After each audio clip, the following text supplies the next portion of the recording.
All right, hello and welcome everyone to our webinar series, Stories from the Archives. In this series, we explore the stories behind the treasures and unique family history artifacts found in the special collections at American Ancestors. My name is Kathleen McKenzie, Education and Programming Manager here at American Ancestors New England Historic Genealogical Society, and I will be moderating today's session. American Ancestors is a nonprofit organization supported by our members and donors. We provide resources and expertise in nearly all aspects of family history, and we're pleased to offer such programming for our members and friends around the world. This program today is brought to you by the Brew Family Learning Center. Our presenters today are Gabrielle Roth and Todd Pattison. As the Collections Management Archivist at the JHC, Gabrielle is responsible for overseeing the preservation, capture, access, control, and promotion of the center's archival collections. As a Jewish American woman, she has a deep-seated interest in illuminating the impact and histories of Jewish people. Gabrielle is an ACA certified archivist. She earned a Master's of Science in Information Studies with endorsements in Archives and Preservation, and a certificate in Museum Studies at the University of Texas at Austin, as well as a Master's of Fine Arts in Sculpture from Rutgers University. She is a member of the Society of American Archivists and the New England Archivists. Todd Pattison, conservator, works to preserve and care for the collection of books, manuscripts, and fine art. Todd comes to American Ancestors NEHGS with more than 25 years of experience from the Northeast Document Conservation Center and has also worked as collections conservator at the Harvard College Library. Now, family scrapbooks can serve as a unique window into the lives of your ancestors.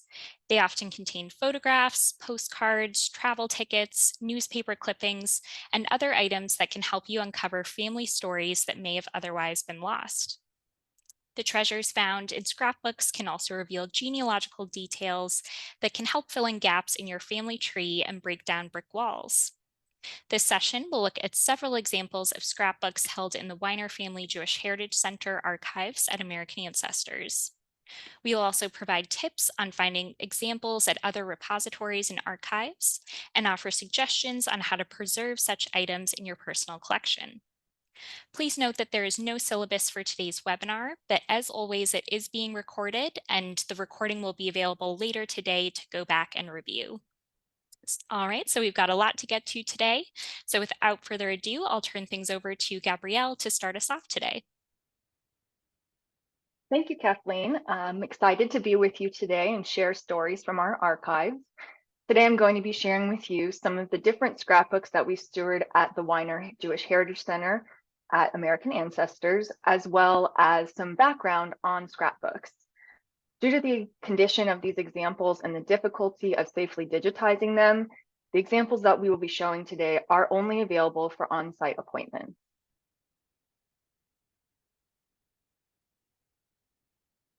So some general history and background. I think of scrapbooks as the evolution of self-recording, right?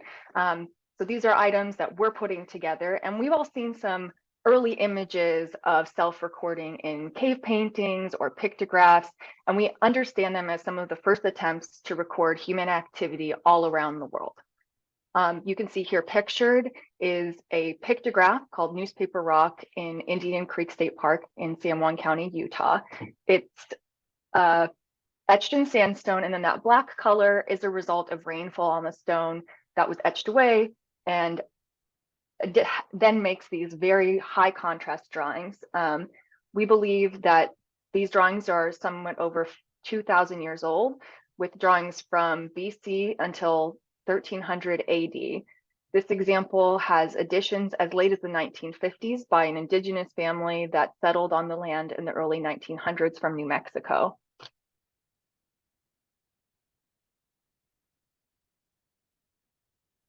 So sometimes we look back at these and we look at these other examples that look kind of like scrapbooks, right? So in forms of self-recording, after the cave drawings, we start to have things like diaries and the commonplace book. So during the Middle Ages, the texts were starting to be being copied laboriously by scribes, right? Diaries and journals start to appear, but they're mostly the recording of daily events and the thoughts of wealthy, educated men. On the left here, you can see an example of a diary from the JHC collection. It's the diary of Adolphus Strassman, a Jewish soldier fighting in the Civil War. Adolphus mostly wrote about things about being on guard duty, recording where and what occurred. And despite his brevity, the number of days marked with on guard duty tell us more about the mundane aspects of the Civil War interspersed with the movement of the troops.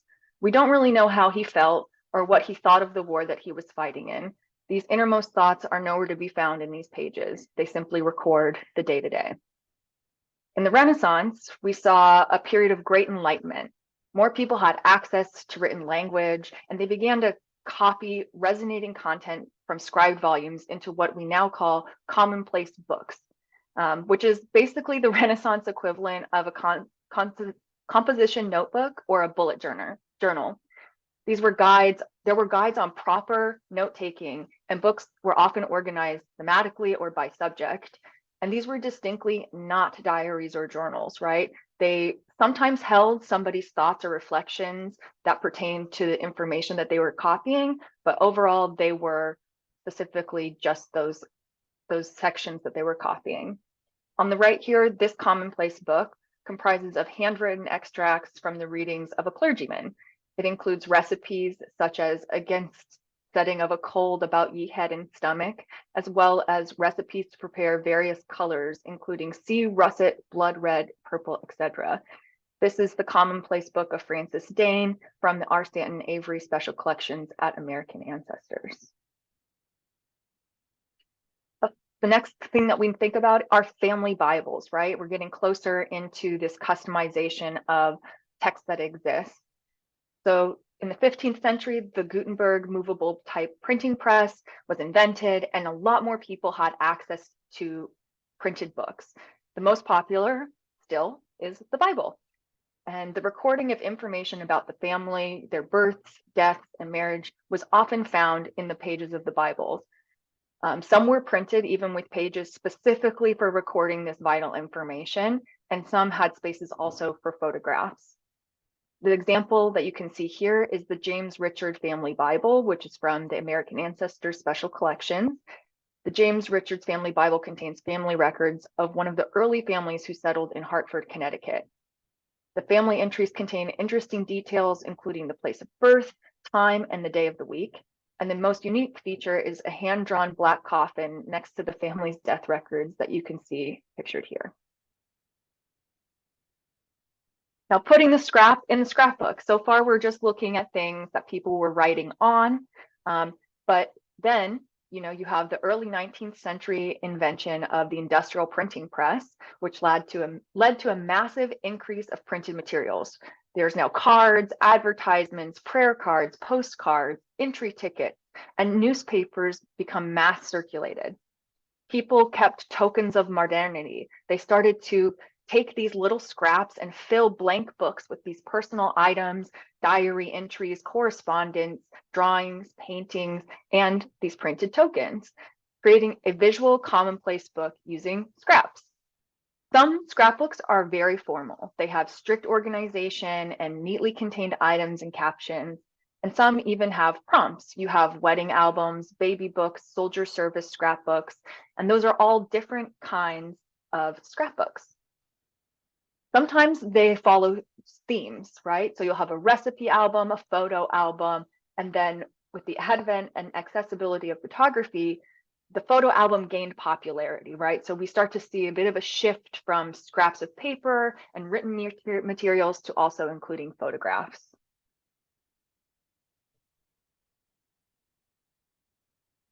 Some scrapbooks were made in haste. They were making do with what was available at the time, and we see that especially with wartime scrapbooks.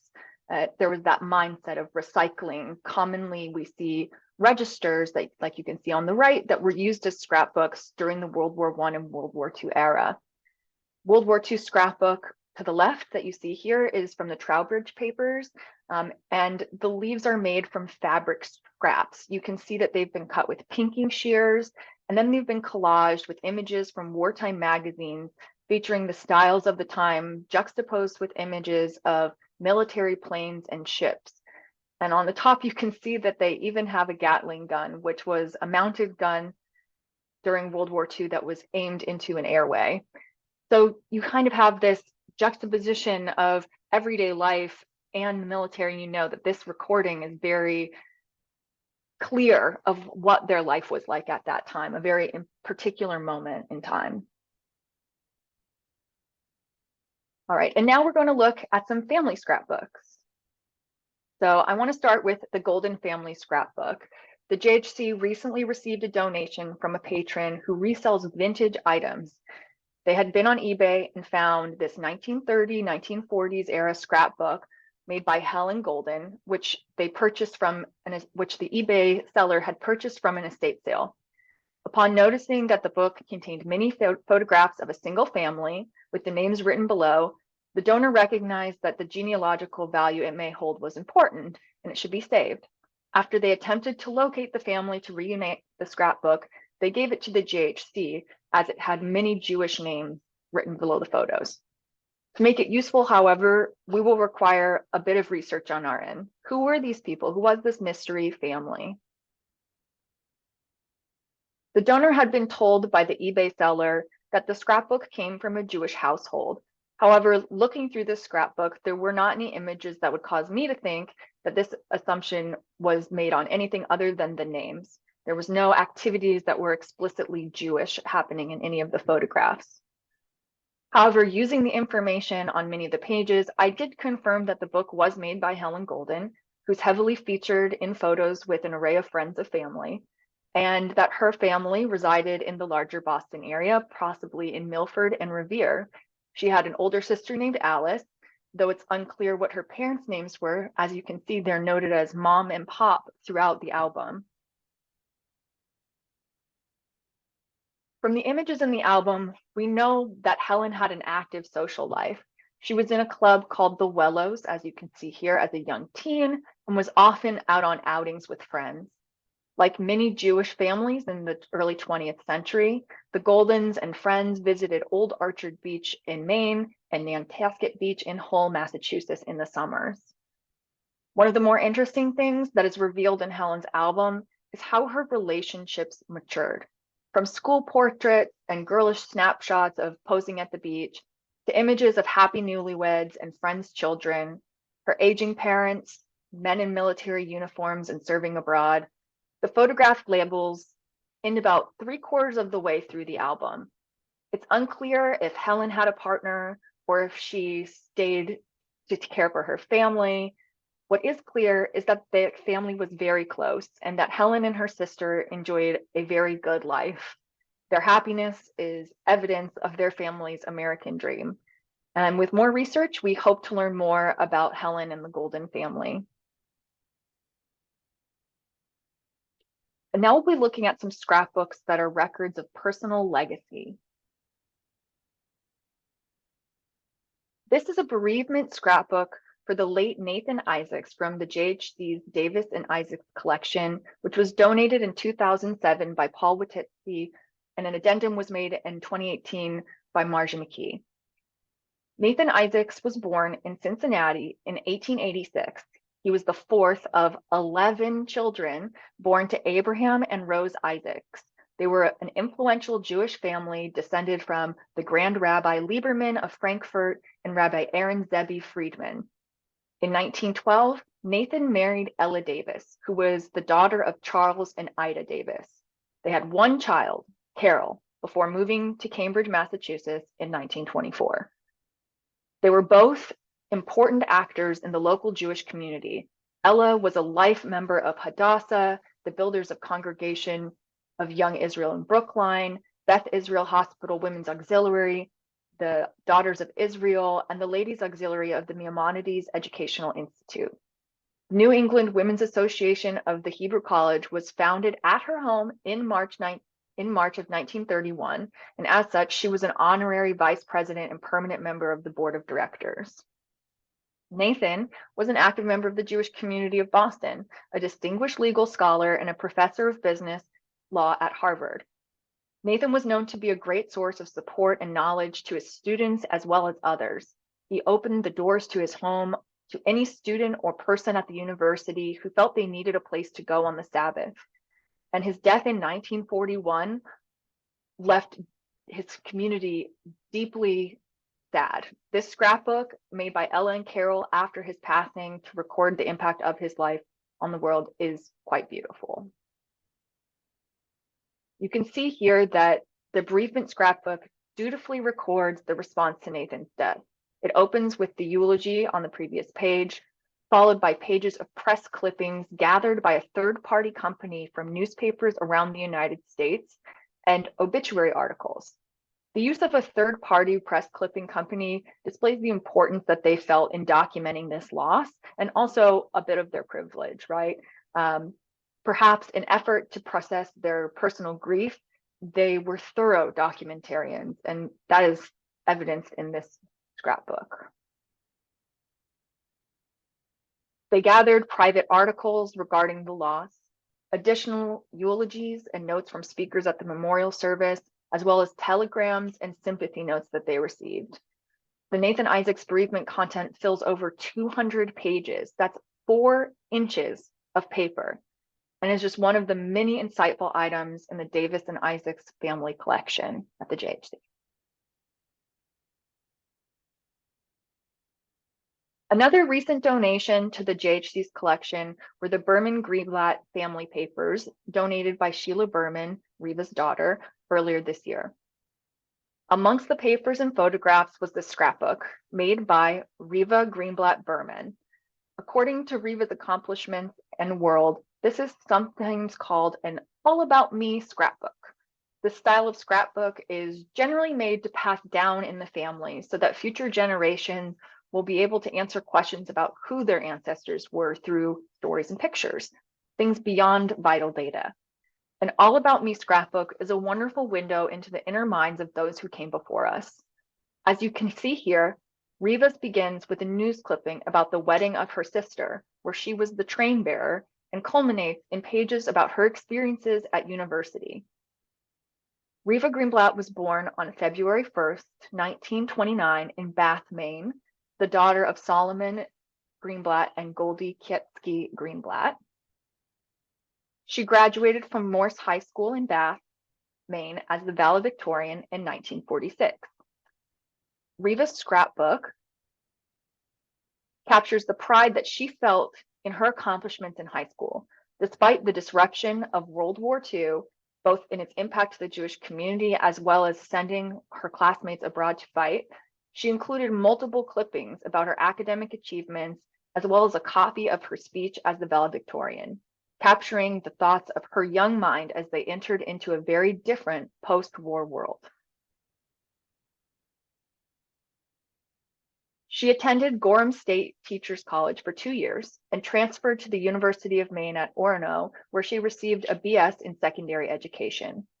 She majored in English with a minor in theater, and from Reva's scrapbook, it is clear that she valued family, friends, education, the arts, and participating in theater productions. She's included multiple programs from music and theater productions, as well as newspaper reviews and announcements, as well as mementos from her time at Gorham State Teachers College, where she was invited to join the Amiciata Club, which is Latin for the Friendship Club. While her scrapbook ends with university, she lived a very full life upon graduation. She moved to New York City, where she worked for a women's magazine until returning to Maine to teach high school English. She married Morton Berman in 1952 and settled in Eastport, then Bangor, Maine, where they started a family, and she was an active volunteer in the community. She began writing a weekly column for the Maine Sunday Telegram called Around Bangortown. Her husband Morton died in 1978, and Reva went on to take a full-time position at the Bangor Daily News. In 1988, she remarried Philip Gottlieb, and upon her retirement in 1991 from the paper, they enjoyed life between Delray Beach, Florida, and Bangor, Maine until his death in 2008. Reva returned to Massachusetts and then to Maine, where she passed away in February of this year. Now we'll look at some scrapbooks as records of community institutions. donated to the Jewish Heritage Center of the North Shore in Lynn by Rose Mishner, then donated to the Wyner Jewish Heritage Center in 2017 when we took on the records of the Jewish Heritage Center of the North Shore in Lynn. This scrapbook of the B'nai B'rith Women's Auxiliary David A. Laurie Lodge in Chelsea differs from those that we've looked at thus far because its theme is not grounded in a single family or a person's legacy. It's a record of the community achievement by the Jewish women of Chelsea. In 1938, the Women's Auxiliary at David A. Laurie Lodge was formed, the largest at this time with over 270 members. Its establishment and first year in existence are captured in this scrapbook made by member Rose Mishner. B'nai B'rith is the oldest international Jewish fraternal organization. It was founded in 1843 in the Lower East Side of Manhattan in New York. All the meetings were held in German and they were only attended by men. The organization was initially dedicated to assisting new Jewish immigrants in adapting to their new community and supporting international Jewry. As the organization grew, so did its mission. And today, the organization lists its mission as to defend the state of Israel, advocate for global Jewry, and champion the cause of human rights. They are recognized for their efforts in combating anti-Semitism, disaster relief and response to community crisis, promotion of Jewish unity, and providing safe and affordable housing for low-income adults and seniors. In 1909, the first women's chapter was formed in San Francisco, California, and meetings were no longer held in German. The women's chapter was not recognized by the Grand Lodge, a reality that would continue through 1940, when they formed the Women's Supreme Council as a national coordinating body and established a formal liaison with B'nai B'rith. The scrapbook includes news clippings from the announcement of the auxiliary's founding and its acceptance of the charter by the Grand Lodge in February of 1938, as well as events, speakers, and accomplishments. On the left, you can see a photo of the first officers of the auxiliary, as well as a Grand Union telegram message of congratulations and friendship from Ethel Goldman, the president of B'nai B'rith Women's Auxiliary number 25. So now I want to talk a little bit about making the case for scrapbooks in the archive. As you look at this image, you may notice that there's a lot of different types of materials in this scrapbook page, right? And they're all requiring different things. So a lot of archivists and collection managers will look at scrapbooks as something they don't really want to deal with if they don't have to in a collection. They're difficult, right?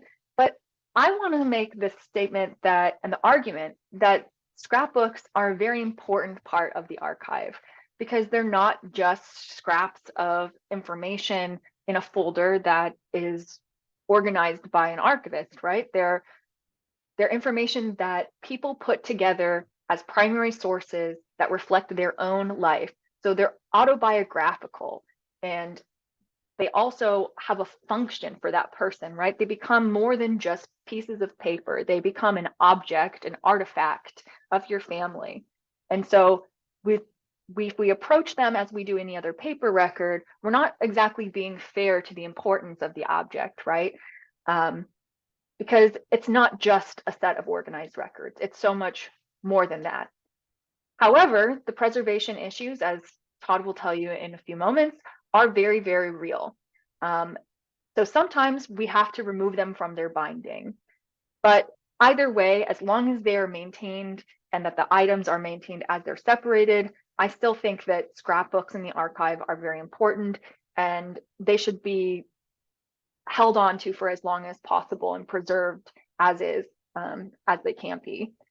They're a wonderful tool for personal memoirs and genealogical researchers, and they provide information beyond just that family tree, right? That vital data. It tells you who they were and what mattered to them. Now I want to talk about locating scrapbooks in the archive. So at American Ancestors and the JHC, we label items in our collections that are scrapbooks as such in our finding aids, which are those slightly confusing outlines of the collection. But if you think of them like an essay outline, they'll be much easier to follow. If you're interested in seeing which collections are available that have scrapbooks, you can search the term scrapbook to return a list of those collections in the search bar of our collections database. By selecting the record type of archival object or other filters after your initial search, you can refine that search to find things that better suit your particular interests. Most institutions, this will be the way that you can locate things in a collection. And because, as I mentioned earlier, unfortunately, the way that scrapbooks present a challenge to digitization because of their fragility, they're often not available through the digital platforms that you can look at through your libraries, unless they've had the ability to send it out to a skilled digitization office. So if you want to see one of these items from a collection, the thing that you have to do is just contact the archivist and let them know which collection and which item it is that you're interested in, and they'll set up an appointment with you to find that. If you'd like a bit more history on American scrapbooks, I highly suggest the Jessica Halfand book, Scrapbooks in American History. It's from the point of view of a designer. So it's got a little bit of a different take if you're not solely interested in just the historical view. The Scrapbook in American Life by Susan Tucker, Catherine Ott, and Patricia Buckler is also very good, as is Writing with Scissors, an American scrapbooks from the Civil War to the Harlem Renaissance by Ellen Gruber Garvey. And now I pass it off to Todd. Thank you, Gabrielle. And I'd like to thank everyone for viewing the webinar. I'm going to talk today about the preservation of scrapbooks, but I'd like to first make a distinction between preservation and conservation. Preservation is all of the things that you do to extend the life of an object, both passive and active. So something passive might be blocking the door to the archives to make sure that no one can steal the materials that are inside. Conservation is a part of the larger preservation umbrella and involves the active things that we do to an object to try to extend its life, often involving some kind of change to that object, however slight that change may be. Now, I won't be getting into specific conservation decisions about scrapbooks today because the complex conservation challenges would just be too big. We could do an entire webinar on conservation of scrapbooks, or probably even much more than just one webinar. The scrapbooks tend to be the most complex items that are held in any archive because they are often made up of so many different types of material, as Gabrielle mentioned, sometimes including objects that we don't normally find in an archive. So she showed on the left the Riva Greenblatt Berman scrapbook opening that you see here, which is a great example of how complicated scrapbooks can be. The page opening has a photograph on it. It has the remains of what looks like a crepe paper ribbon in the top left corner. And in the image on the right, this scrapbook also contained 3 dried orchids, which now appear to be lost. There's also a lot of different paper included: printed paper, pamphlets, manuscript notes, and letters. But to me, probably the most challenging thing about many of the scrapbooks that we deal with are the support pages that the scrapbooks are applied to. Most scrapbooks in archival collections were produced basically between 1850 and 1950, which unfortunately corresponds with the worst quality of paper produced in the United States. And scrapbooks tended to use an inferior quality of paper for the support pages to begin with. The short fibers of these pages get even shorter through the chemical breakdown of the paper caused by acid contained in that paper. Higher temperature and humidity will increase these chemical reactions, making the paper deteriorate even faster. Besides often including poor quality or deteriorating papers, scrapbooks tend to contain a wide variety of papers. Some of it can even have been produced over a long time period. We can see this wide range in the quality of papers found in scrapbooks in this opening of the Nathan Isaacs Bereavement scrapbook. The support pages are the most brown in color and therefore the most brittle. You can see that there are small tears at the edges of the paper. Some of the paper scraps are much whiter, signifying a higher quality of paper that is obviously in better condition. Then there are the two telegrams present on this combination of pages, and they have not only a support page themselves, the darker Western Union paper, but also a better quality paper that has been adhered over the top of them, which actually combines the message. So in effect, they're a scrap with adhesions that's then adhered to a support page instead of just a single adhered scrap on that support page. Photographs are commonly used in scrapbooks, but they have their own challenges and different chemistry than paper scraps. Most paper photographs are also made up of several layers of materials on that paper, including a light-sensitive layer where the photograph is captured, and in many cases, a gelatin layer, which can soften when exposed to higher humidity. This can unfortunately lead to photos blocking together when they are facing each other, especially if there is weight from anything on top of the scrapbook.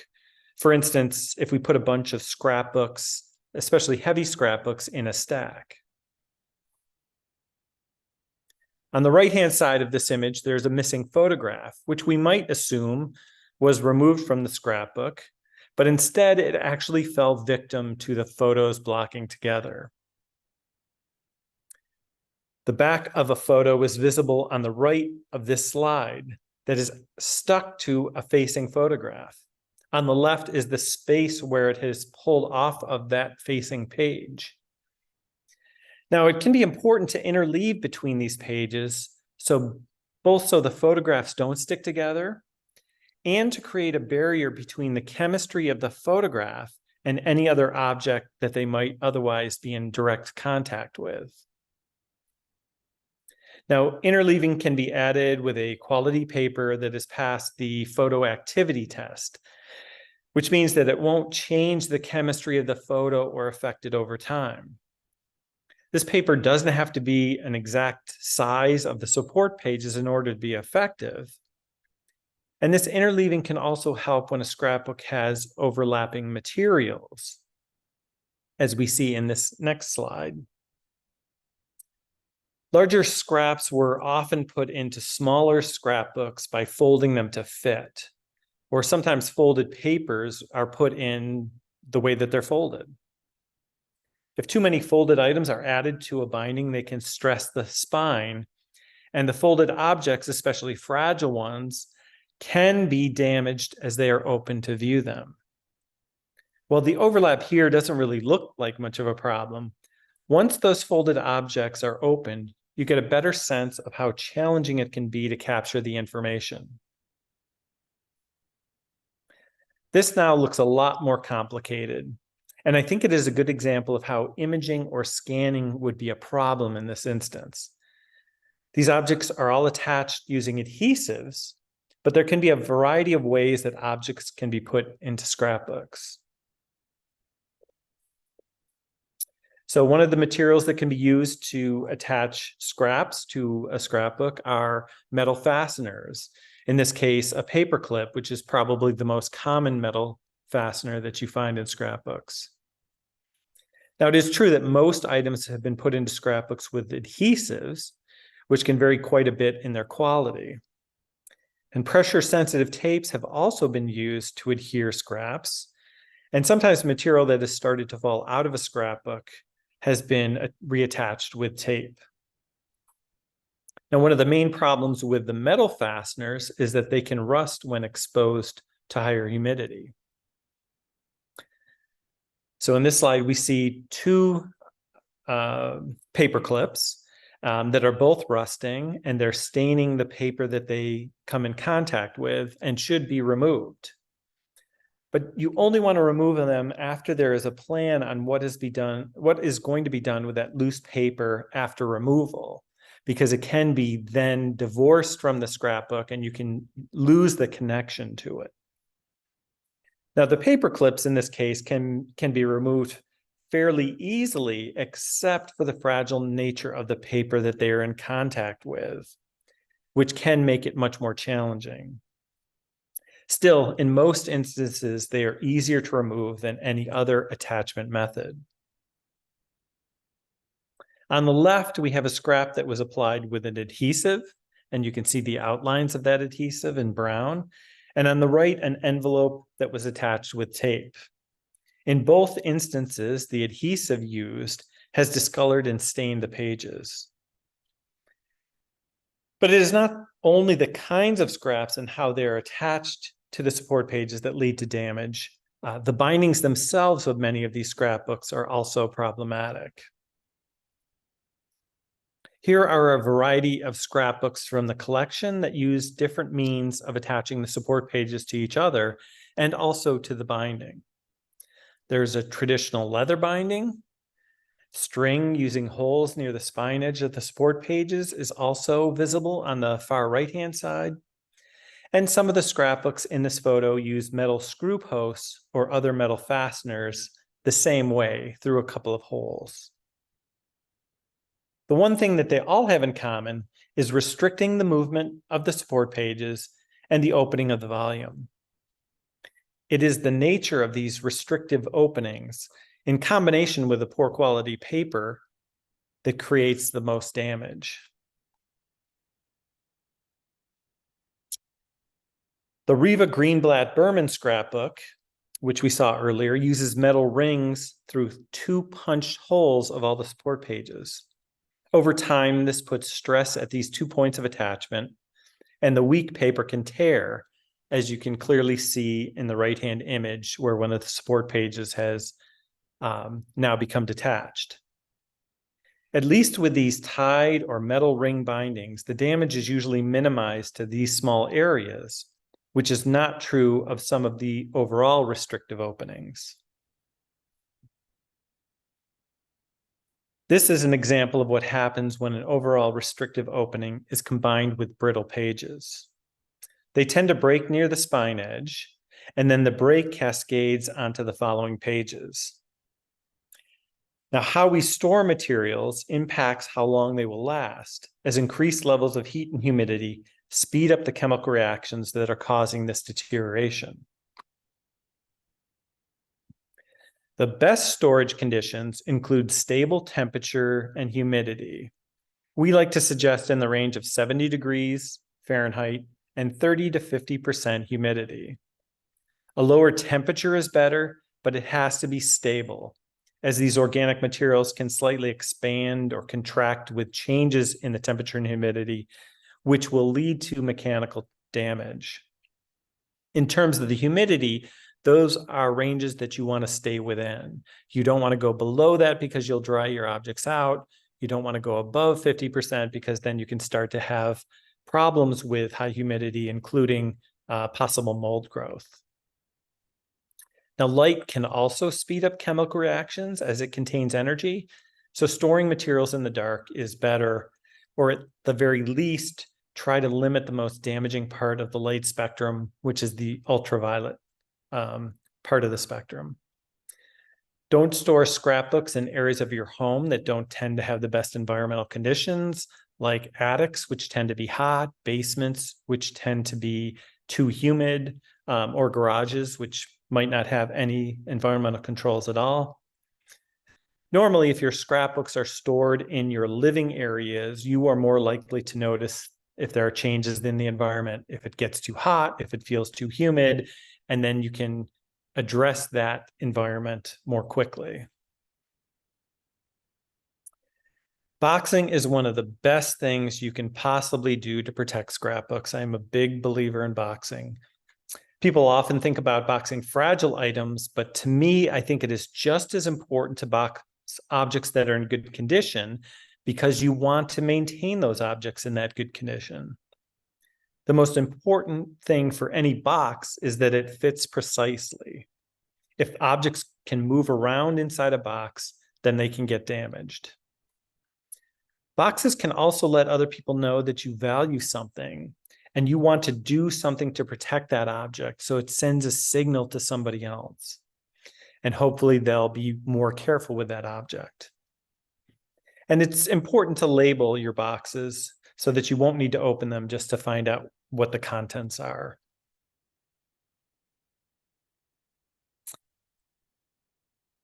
Boxes help to provide a better storage as they protect the scrapbook from dust, dirt, and light, and can slow down changes in temperature and humidity. By containing loose materials, they can help you organize your family records, as other materials can be placed in the enclosures with the scrapbooks, avoiding the problems that can result from attaching one material to another object. Foldering and boxing material can create what is essentially a scrapbook, of course, without a fixed order. The same thing can be done with a scrapbook that has binding issues, as with the Nathan Isaac's Bereavement scrapbook that has all these loose pages because of the restrictive opening and poor quality paper. Now, if you do consider disbinding a scrapbook, you have to make sure there is a plan for keeping the order if the pages are not already numbered. Folders can also help you handle fragile support pages, as the folders can be flipped over and opened so fragile pages never need to be touched to be viewed. You can still view both sides. You're touching the folder. They can also make it much easier to reformat the object, as the scrapbook pages will be flat and can be handled individually instead of manipulating the entire scrapbook for every image needed. Now, before you handle your scrapbooks, you should wash your hands with soap and water. Be sure to inspect your scrapbook before picking it up to see if there are any loose items that could fall out, or if there are fragile elements that need to be handled extra carefully. You'll also want to make sure you have a place to put the scrapbook down, as when you open it, the size of the scrapbook will double. And folded enclosures within the scrapbook could make the space needed even more than double the size of the closed scrapbook. Remember that brittle paper can easily be damaged if not handled carefully. Again, placing loose or fragile items in folders can help support them. Now, I wanted to address the use of gloves, which are often not necessary, as your clean hands are perfectly acceptable. In fact, your tactile senses in your fingers are much better without gloves on, so you're less likely to damage a scrapbook when you handle it if you aren't wearing gloves. Now, the only exceptions would be if you're handling metals or certain photographs. If you do need to wear gloves for these materials, it is recommended that you use nitrile or latex gloves. I know that hand disinfectant is now widely available since the pandemic in many public places, but this cannot take the place of hand washing with soap and water for handling scrapbooks, as disinfectant kills germs, but it doesn't really clean dirt off of your hands. If possible, you should try to create a surrogate of any information you find important. This is not true just of scrapbooks, but of any material that you have, letters, documents, things like that. Now, this is done usually digitally, which makes it easy to distribute the information to other people. And you can put it in other places besides the physical object that you have to safeguard that information in case of an accident. It's usually fairly easy to capture information these days, as most smartphones have a very high quality camera. But fragile support pages, scraps, or folded material may make access to the information challenging. In some cases, this will mean working with an outside vendor because of the difficulty of handling the scrapbook or problems with capturing that information. Now, instead of conservation today, I'd like to take a brief amount of time to talk about things to be careful about if you are thinking of making your own scrapbook, which is something I would encourage you all to do. The term archival is often used, especially by suppliers, when it comes to scrapbook materials, but it really doesn't have any established meaning. They can say anything is archival. Terms like acid-free and lignin-free are specific, and they'll give you accurate information about a product. Buffering can also be a useful term, as it means a more chemically stable paper that has had an alkaline buffer added to it to ward off the introduction of any acid in the future. Although if you're dealing with photographs, you want to make sure that your materials, again, have passed the photo activity test, or what's also called the PAT, so that they won't interact poorly with photographs. I always like to suggest to people that they think permanent and durable, those two terms, when they think of the materials that they would want to use in making a scrapbook. Permanent refers to the chemical stability over a long period. So what's the makeup of that piece of material?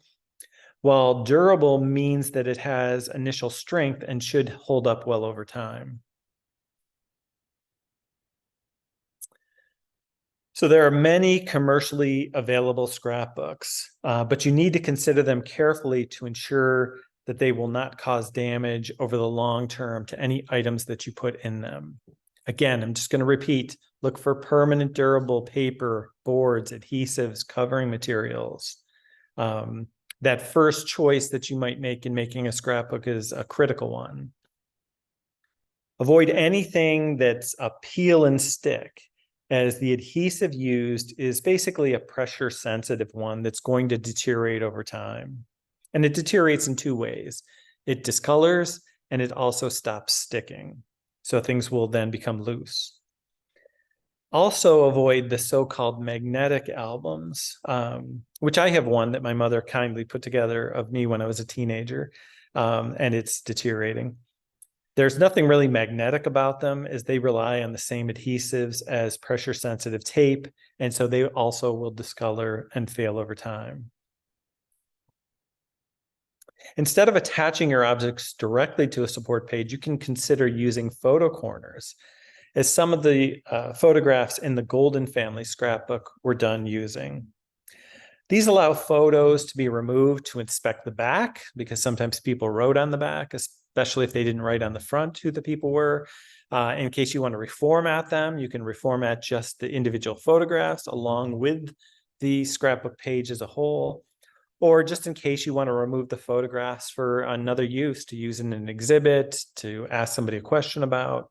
They're very easy to remove. Well, there are a number of commercially available photo corners that you can purchase. It is possible to make your own, and that way you know a little bit more about the materials used in them. You can also adhere some other object like an envelope or a pocket to the support page, and then put your material in that. That way you don't have to attach a more valuable object to that support page. This is another easy way to include something that you wouldn't want to attach directly to the support page itself. Plastics can often be found in commercially available scrapbooks, particularly plastic so that you can see through it. You know, the plastic is intended to protect something and still allow you to view it, but I would avoid plastic whenever possible. Not a fan of plastic. If you do have to consider plastic, make sure it is polyester or polypropylene, although polyethylene can also be used. Any plastic containing polyvinyl chloride should be avoided, as that plastic will deteriorate and cause damage. So now, next steps. Some of you are probably worried about any scrapbooks that you have right now, and the first thing that I want to tell you is you can relax. You have time to make a plan on what to do. This doesn't have to be done today. It doesn't have to be done tomorrow. It doesn't have to be done next week. Most of the scrapbooks that we deal with are at least 50, 70, 100 years old. They're not going to disappear in a matter of seconds. So make a plan. And the first thing you should obviously do is figure out where your scrapbooks are stored, and is that a proper environment for them?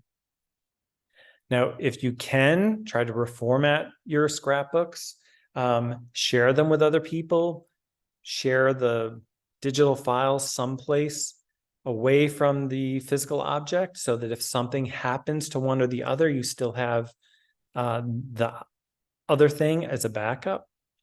And again, I can't stress boxing enough. I think it's a really important thing to do, many different reasons. Boxes are protection, and that's what you're trying to do. You're trying to protect your scrapbooks.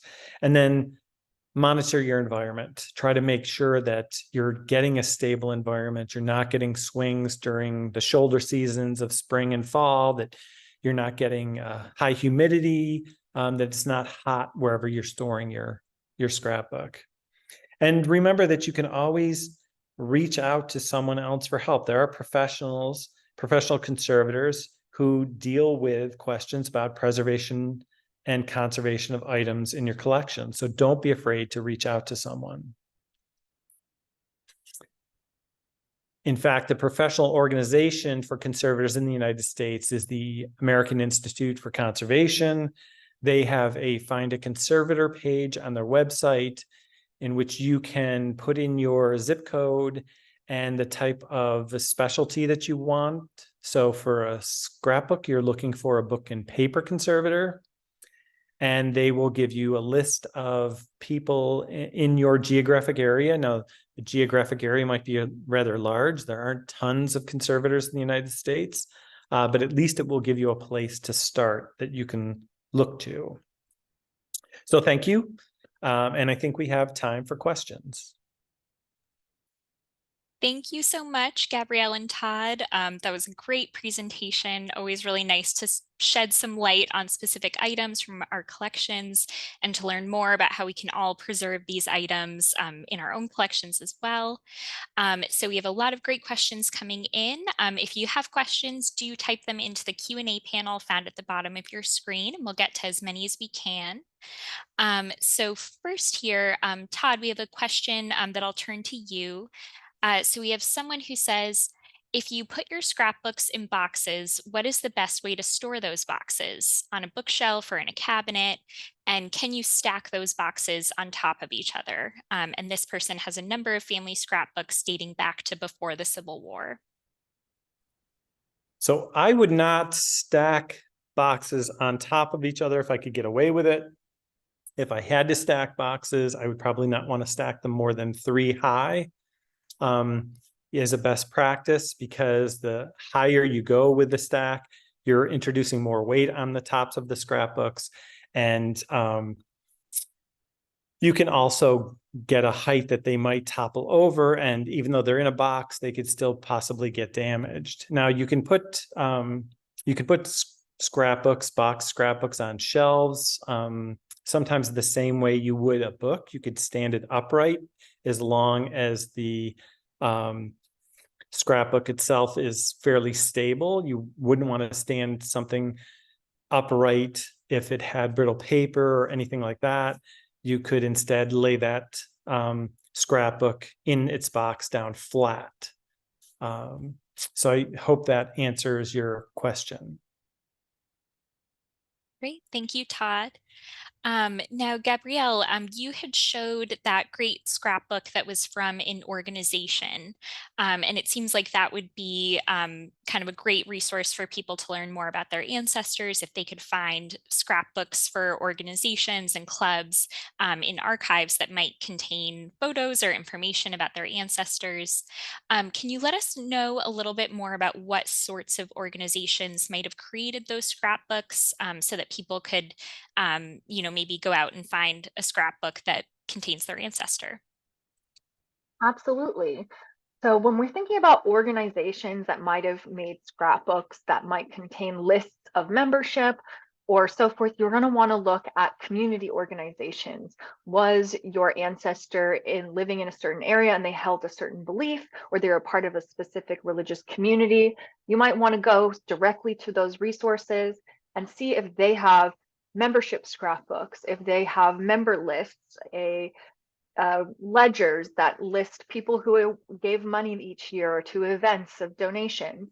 And then also, going through those organizations outside of their scrapbooks, they may also simply have other types of collections that might feature your ancestors. So it's a wonderful way to do that. First, with your community organizations. Additionally, if you know that they were part of a large college or university, you can also go there. Particularly earlier on in university history, it was a lot more common for the university to make scrapbooks and have a lot more material documenting every single student that was there. So that's a great way also to find out a lot of really great information that's verifiable right away about your ancestors. Great. Thank you, Gabrielle. Definitely seems like a great resource to try to hunt down. All right, Todd, we have another question for you. So someone asks, when reformatting an old scrapbook, should I cut out the photos glued to rotting paper? There might be pictures on the other side, and my mother's handwriting is under each picture. How do I preserve that writing? And she's wondering if maybe scanning to preserve digitally might be the best way to go. What would your advice be for that? So that is really the beauty of digital capture of these materials and reformatting it into a digital form, is that you don't have to do anything to the original scrapbook. You can capture it exactly the way that it is. You can sometimes also then capture each one of the pictures on there if you want, because digitally you can manipulate that information however you want once you've taken the image. That way you're preserving the writing underneath them. You're preserving the kind of look and feel of the scrapbook as a whole. And you don't have to change the other one. You can, protect it again by boxing it. Maybe if the pages are that, the sport pages are that poor quality and they're really fragile, that might be a time to think about foldering and boxing it, although you'd want to really approach that carefully and make sure you have a plan for that. But I would definitely just reformat it, photograph it as is. Great, thank you, Todd. And then Gabrielle, we have a question here. Someone writes, if we have scrapbooks or materials from generations from years ago, is it better to donate them to an archives? All right, so that is completely up to you, right? You could donate them to an archive, and that would give you the assurance that there would be a steward for that object and that you could know that it's available to your family later on and to other people who are interested in history, possibly about families like yours or from the region in which that you are from. But you by no means have to donate things to an archive. If nobody in your family, like so many folks are finding now, some of the younger generation isn't ready for the family items or they don't have an interest yet. I guarantee that at some point in their lives, they're going to want to know more. But, when you're 20, sometimes you just can't imagine that. But I wouldn't give it away unless it was absolutely not of interest to someone in your family or you felt you didn't have the capability to care for it on your own. Because particularly family scrapbooks, they hold so much information about your family that if you were to donate them and everyone in your family didn't consent to that, they may have an issue. But of course, we're always happy to take donations of family scrapbooks and steward that information safely for patrons if they choose to do that. All right, great, thank you. Todd, we have a couple more questions about preservation here for you. So first, someone asks, if you create your own photo corners, what type of adhesive is recommended? So I would, as a conservator, I would typically use some type of a starch paste adhesive. And that could be wheat starch, it could be rice starch. You can commercially purchase that type of an adhesive. The thing that I like about it is it's been used for centuries, so we know how it reacts. And you don't need incredible adhesion on the photo corners because there's not a lot of pulling on those. So it's a really good adhesive to use for that. So I would go with either a starch paste, or you could consider using something like a methyl cellulose, which is another adhesive that's very stable. All right, great. Thank you. And then a question here, when creating a historical scrapbook, do you have advice on how to store the scraps that are not included in the book? Maybe foldering or that sort of thing. What would your suggestion be for that? Yeah, I definitely am a big believer in foldering and boxing. And the one nice thing about if you had extra scraps that weren't going into a historic scrapbook that you were creating, then you can have a box created that's big enough to store both the historic scrapbook and the scraps that didn't get used in folders. So it keeps them all together, so that they're not going to get separate. It protects all of them because you have one box. So you do have a box protecting the materials, and the folders will provide extra support to those scraps that aren't then contained inside a scrapbook. All right, thank you so much. So unfortunately, that is all that we have time for today. But if we didn't get to your question, or if you think of one later on, you can contact us at education@nehgs.org. Or you can also chat with our genealogists for free online Monday through Saturday from 9 to 5 Eastern Time. This service is free and open to the public.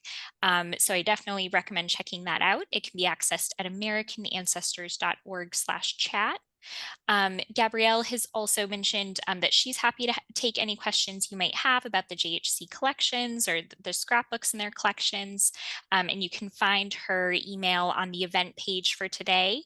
And we'll be sending a follow-up email that will have a link to that page as well. And big thank you to Todd and Gabrielle today for this excellent presentation. So thank you all again for joining us, and you will have an opportunity to fill out a survey and give us your feedback on today's webinar.